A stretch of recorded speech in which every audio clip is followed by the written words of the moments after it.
Asma adalah putri dari Abu Bakar radhiyallahu anhu yang merupakan salah satu dari Khulafaur Rasyidin, pemilik besar Islam.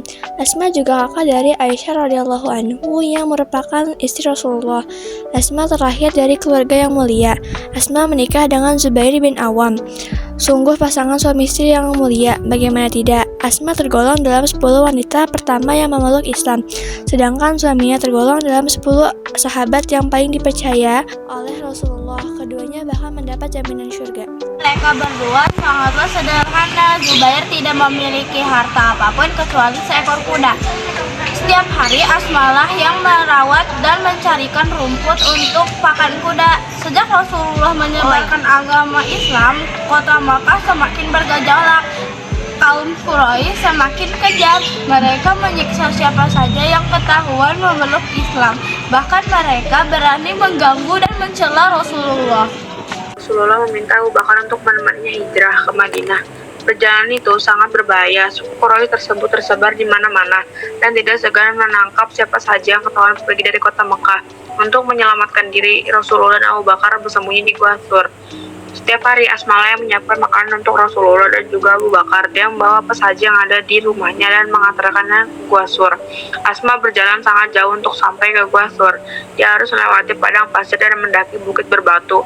Padahal saat itu dia sedang hamil dan meskipun keringat bercucur dan kakinya sakit, dia tetap tidak menyerah. Di hari terakhir Asma menyiapkan banyak perbekalan hadis doanya. Rasulullah akan berangkat ke Madinah, namun dia juga membawa tali untuk mengikat bekal-bekal itu.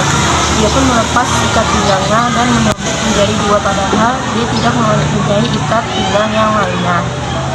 Rasulullah pun mendoakan Asma semoga Allah menggantikan selendangmu dengan 2 selendang di surga. Sejak saat itulah Asma dikenal sebagai wanita pemilik 2 selendang. Jadi menurut Hakim.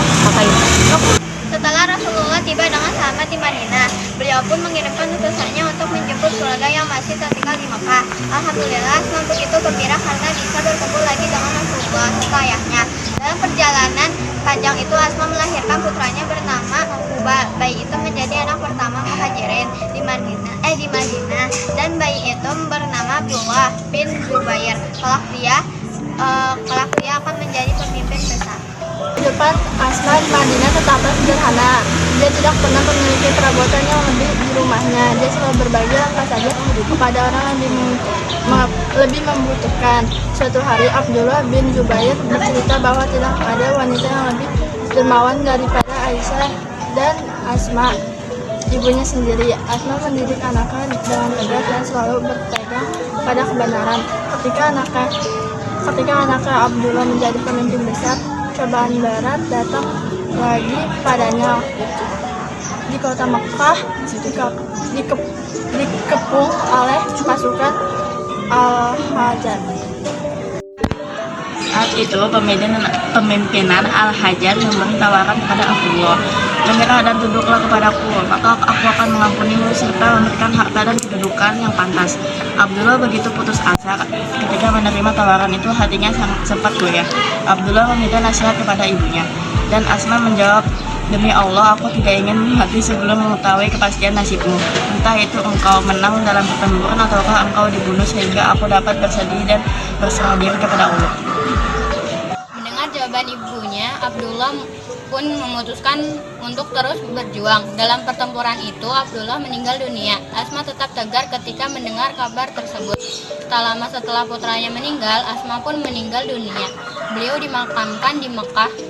Meski usianya telah menginjak 100 tahun, namun giginya masih utuh dan pikirannya masih tajam. Selama hidupnya, beliau terus berjuang untuk agama Islam.